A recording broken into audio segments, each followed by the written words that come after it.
ৰ হয়তো ইচ্ছা নহয় যে যাকে যাকে চৰকাই আহি তাৰ ৰূপৰ জুইত আত্মবলিদান কৰিলে। কিন্তু চগাই এই আত্মদানকেই জীৱনৰ ধ্ৰুৱ সত্য বুলি মানি লৈছে। নমস্কাৰ, আপোনালোকক মোৰ ইউটিউব চেনেল কথা কলাজলৈ পুনৰবাৰ স্বাগতম জনাইছোঁ। আশা কৰোঁ লকডাউনৰ সময়ছোৱা আপোনালোক ঘৰতে আছে আৰু নিশ্চয় কুশলে আছে। আজি মই আপোনালোকলৈ বুলি অসমীয়া সাহিত্য সম্পৰ্কীয় এটি নতুন বিষয় লৈ আহিছোঁ। আশা ৰাখিছোঁ আপোনালোকে আলোচনাটি কেনে পালে মোক মন্তব্যৰ জৰিয়তে জনাবলৈ নাপাহৰে। এবাৰ হেনো স্কুলত বঙালী শিক্ষক এজনে মাতৃভাষা কি বুলি কৰা এটি প্ৰশ্নৰ উত্তৰত এজন ছাত্ৰই হুকুকাই কান্দিছিল আৰু তেওঁ কৈছিল, কেঁচুৱাই মাকৰ কোলাত শুই গাখীৰ খাই থাকোঁতে পোনতে যি ভাষাৰে আই বুলি মাতিবলৈ শিকে সেই মাতৃভাষা। দুখৰ বিষয়, সেই মাতৃভাষাৰ পৰা বঞ্চিত। সেই সময়ত শিৱসাগৰ চৰকাৰী স্কুলৰ 12-13 বছৰীয়া সেই ছাত্ৰজনৰ কান্দোনৰ বিনিময়ত স্কুলৰ বঙালী শিক্ষকজনে ক'লে, বাছা শোক নকৰিবা, তুমি এদিন তোমাৰ মাতৃভাষাৰ মুখ উজ্জ্বল কৰিবা।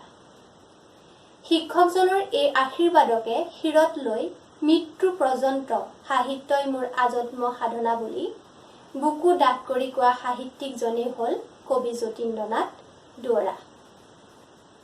কবি দুৱৰা এজন কবিয়েই নহয়, তেওঁৰ জীৱনটো এটা দীঘলীয়া কবিতা। দুৱৰাৰ কবিতা লিখাৰ হেঁপাহ আছিল সৰুৰে পৰাই। সেই স্কুলীয়া কালতে টুইংকল টুইংকল লিটল ষ্টাৰ নামৰ ইংৰাজী কবিতাটো অসমীয়া ভাঙনি কৰি বেণুধৰ ৰাজখোৱাক দেখুৱাইছিল আৰু ৰাজখোৱাইও প্ৰথম দুৱৰাক লিখিবলৈ প্ৰেৰণা যোগাইছিল। অৱশ্যে সাহিত্যৰ ক্ষেত্ৰখনত লক্ষ্মীনাথ বেজবৰুৱাহে তেওঁৰ দীক্ষাগুৰু আছিল। দুৱৰাৰ কাব্যকলাই পৰিপূৰ্ণতা লাভ কৰিছিল বেজবৰুৱাৰ বাঁহী আলোচনীৰ জৰিয়তে। লিখি যোৱা, ভাল হ'লে ৰৈ যাব, বেয়া হ'লে হাতৰ খজুৱতি পলাব, এই বুলি কৈ বেজবৰুৱাই তেওঁক লিখিবলৈ যথেষ্ট উদ্গনি যোগাইছিল। বেজবৰুৱাৰ লগতে চন্দ্ৰকুমাৰ আগৰৱালা, তৰুণৰাম ফুকন আদিৰ দৰে ভালেকেইজন ব্যক্তিৰ পৰাও সাহিত্যৰ চৰ্চাৰ ক্ষেত্ৰখনত তেওঁ প্ৰেৰণা আৰু সাহস পাইছিল। আপোনালোকে বাৰু জানেনে চন্দ্ৰকুমাৰ আগৰৱালাই দুৱৰাক কি বুলি মাতিছিল? আগৰৱালাই তেওঁক মাতিছিল যদু বুলি। অৱশ্যে যদু কবি দুৱৰাৰ পোচাকী সম্বোধন হৈ পৰিছিল। তেওঁৰ প্ৰকাশিত প্ৰথমখন পুথি হ'ল উমৰ তীৰ্থ, প্ৰকাশ পাইছিল 1925 চনত। স্কুলীয়া অৱস্থাতে বিহাৰী সহপাঠী এজনৰ সৌজন্যত তেওঁ পাৰস্যৰ জ্যোতিৰ্বিদ কবি উমৰ খৈয়ামৰ ৰুবায়ত নামৰ কিতাপখন পঢ়াৰ সুবিধাকণ পালে। কিতাপখন পঢ়াৰ সুবিধা পোৱাৰ পাছতেই তেওঁ ফিটজাৰেল্ড, হুইটফিল্ডৰ ইংৰাজী সংস্কৰণ আৰু আন পাৰ্চীয় সাহিত্য সম্পৰ্কে অধ্যয়ন কৰি সকলো কথাই খৰচি মাৰি জানিবলৈ চেষ্টা কৰিলে আৰু তাৰ পাছতহে তেওঁ অনুবাদৰ কামত হাত দিয়ে। দুৱৰাৰ এনে কামৰ প্ৰেৰণাৰ মূল উৎস আছিল লক্ষীধৰ শৰ্মা। উমৰৰ মতেই বৰ্তমানেই হেনো সৰ্বস্ব। আমি ক'ৰ পৰা আহিছোঁ, ক'লৈ যাম, কোনে জানে কোন মুহূৰ্তত জীৱন শেষ হৈ যাব পাৰে। জীৱনৰ কোনো স্থায়িত্বই নাই। আমাৰ জীৱন আন্ধাৰ ভৱিষ্যতৰ হাতত।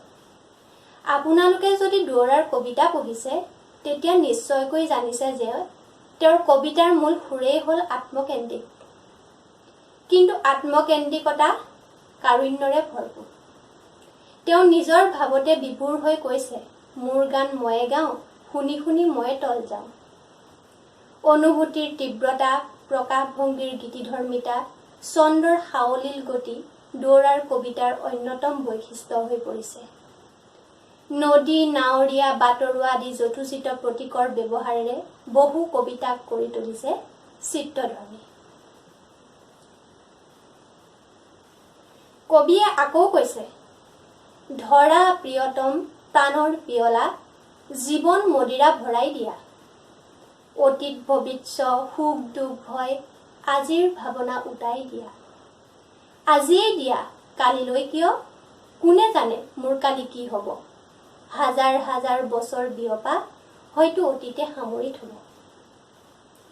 কবিৰ মিলনৰ সুৰ পুথিখন পঢ়িলেও আমি তাত চুফি তত্ত্ব, চুফি ৰহস্যবাদ আৰু অতীন্দ্ৰিয়বাদৰ সক্ৰিয় বৈশিষ্ট্যৰে সহজ সৰল প্ৰকাশ ঘটা দেখা পাম। আপোনালোকে চাগে ভাবিছে মই যতীন্দ্ৰনাথ দুৱৰাৰ কথা কিয় কৈ আছো। দুৱৰাৰ প্ৰসংগৰে আলোচনা আগবঢ়োৱাৰ মূল কাৰণ হ'ল আজিৰ আমাৰ আলোচনাৰ বিষয় কথা কবিতা আৰু যতীন্দ্ৰনাথ দুৱৰা। দুৱৰাৰ দ্বিতীয় প্ৰকাশিত কবিতাৰ পুথিখনৰ নামেই হ'ল কথা কবিতা। তেওঁৰ কবিতা ৰচনাৰ মূলতেই আছিল চন্দ্ৰকুমাৰ আগৰৱালা আৰু আনন্দ চন্দ্ৰ আগৰৱালা। কথা কবিতা পুথিখন প্ৰকাশ পাইছিল 1933 চনত। কথা কবিতা ঊনবিংশ শতিকাৰ সৃষ্টি। পয়েমছ ইন প্ৰজ বা কথা কবিতাক ৰুছদেশীয় ঔপন্যাসিক আইভান তুৰ্গেনিভৰ মৃত্যু শয্যাৰ পৰা জগতবাসীলৈ দি যোৱা এক অভিনৱ দান বুলি কোৱা হয়। বাণীকান্ত কাকতিয়ে কথা কবিতাৰ প্ৰসংগত কৈছিল যে কথা কবিতা হেনো নোহোৱা নোপোজা কবিতাৰ পুথি।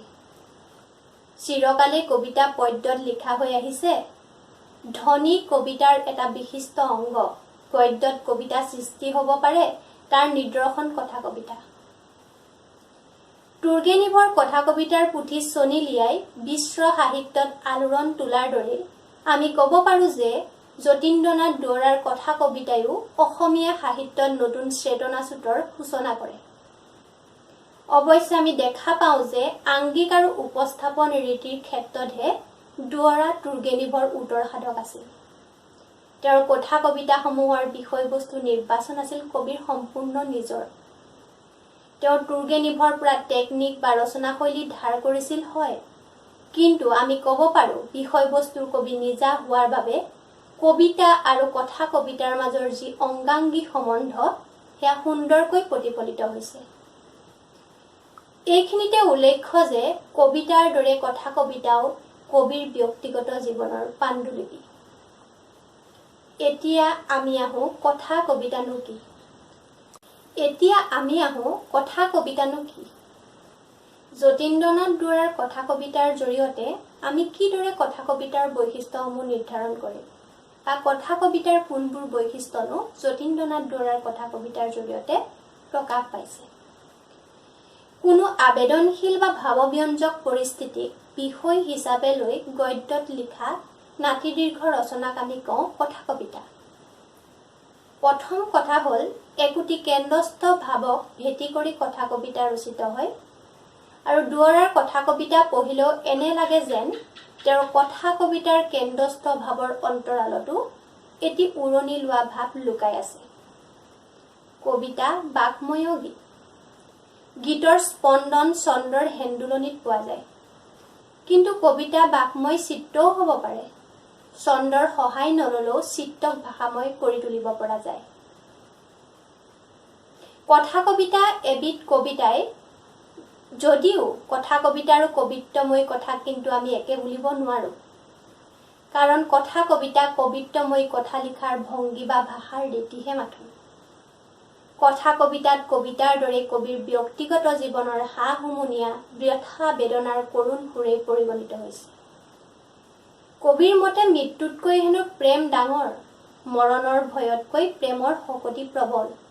ভাৱময় জীৱনত আদৰ্শ আৰু সৌন্দৰ্যৰ কি ঘাত প্ৰতিঘাত হয় সেয়া ভাবুকত বাদে আন কোনেও তাক উপলব্ধি কৰিব নোৱাৰে, কিয়নো কবি ভৱিষ্যতৰ প্ৰতি সদায় আশাবাদী। সেয়ে হয়তো পোহৰ নামৰ কথা কবিতাটিত কৈছে, এদিন দেখিব মোৰ কথা ফলিয়াব, পোহৰ পৰি আপোনাৰ ৰাজ্য সুন্দৰ হৈ পৰিব, তেতিয়াহে বুজিব মই বলিয়া নহওঁ। চুম্বকত্ব কথা কবিতাৰ অন্যতম ধৰ্ম বুলি কোৱা হয়। দুৱৰাৰ কথা কবিতাত কিন্তু আমি চুম্বকত্বৰ অভাৱ দেখোঁ। তেওঁ বহুকেইটা কথা কবিতা বৰ্ণনাবহুল আৰু ৰূপকধৰ্মী চুটিগল্প বুলিবই পাৰি। অৱশ্যে এই ক্ষেত্ৰত আমি দুৱৰাক দোষাৰোপ কৰিব নোৱাৰো, কাৰণ তেওঁ কথা কবিতা লিখিবৰ সময়ত তুৰ্গেনিভৰ কথা কবিতাৰ বাহিৰে একো আৰ্হিয়েই নাছিল। সাধাৰণতে ছন্দময় কবিতাৰ প্ৰধান লক্ষ্য হ'ল গীত বা শ্ৰাব্য বিষয়ক মূৰ্ত কৰি তোলা, কিন্তু কথা কবিতাৰ প্ৰাথমিক উদ্দেশ্য কিন্তু চিত্ৰ। ইয়াত ধ্বনি হ'ল ভাষাৰ মাথোন ব্যঞ্জন আহে। এতিয়া ব্যঞ্জনা মানেনো কি? ব্যঞ্জনা হ'ল কাব্য বা সাহিত্যত শব্দৰ অভিধেয় অৰ্থৰ বাহিৰে অন্য অৰ্থ প্ৰকাশ কৰিব পৰা শক্তি বা গুণ। এনে ৰচনাৰ বাবে লাগে লেখকৰ মননশীলতা বা চিন্তাশীলতা, অনুভূতিশীলতা আৰু লেখকৰ ভাষাৰ ক্ষেত্ৰত দখল থকাটো নিতান্তই জৰুৰী। কথা কবিতাত ৰূপৰ সমাৱেশ থাকে, ই প্ৰায় ৰূপকাত্মক। ৰূপ বা দৃশ্য বস্তুত সজীৱতা আৰু এই কথা কবিতাৰ উদ্দেশ্য বা লক্ষ্য বুলিব পাৰি। বাণীকান্ত কাকতিয়ে কোৱাৰ দৰে কথা কবিতাৰ প্ৰাথমিক উদ্দেশ্য চিত্ৰ যদিও ইয়াৰ সমানেই কিন্তু চিত্ৰৰ ভাৱানুসংগ আৰু তাৰ প্ৰগাঢ়তা বা নিবিড়তাও গুৰুত্বপূৰ্ণ বিষয় হৈ উঠে। সময়ৰ প্ৰতি লক্ষ্য ৰাখি আজিলৈ ইমানতে কথা কবিতা আৰু যতীন্দ্ৰনাথ বৰাৰ কথা কবিতা সম্পৰ্কীয় চমু আলোচনাটি সামৰিলোঁ। এই আলোচনাত বহু কথাই ৰৈ গৈছে। মই ভাবোঁ আপোনালোকৰো হয়তো এই আলোচনাত সংযোজন কৰিবলগীয়া থাকিব পাৰে। আপোনালোকে মোক সেই সম্পৰ্কে জনালে সুখী হ'ম। শেষত অনুৰোধ কৰিছোঁ, আপোনালোকে যদি মোৰ ইউটিউব চেনেলটিৰ জৰিয়তে আগবঢ়োৱা আলোচনাসমূহৰ জৰিয়তে কিছু হ'লেও উপকৃত হৈছে, তেনেহ'লে চেনেলটো লাইক, শ্বেয়াৰ আৰু ছাবস্ক্ৰাইব কৰি দিব। আপোনালোকৰ সঁহাৰিয়ে মোৰ আলোচনাত থাকি যোৱা ভুল ত্ৰুটিসমূহ ধৰা পেলোৱাত নিশ্চয়কৈ সহায় কৰিব। ধন্যবাদ।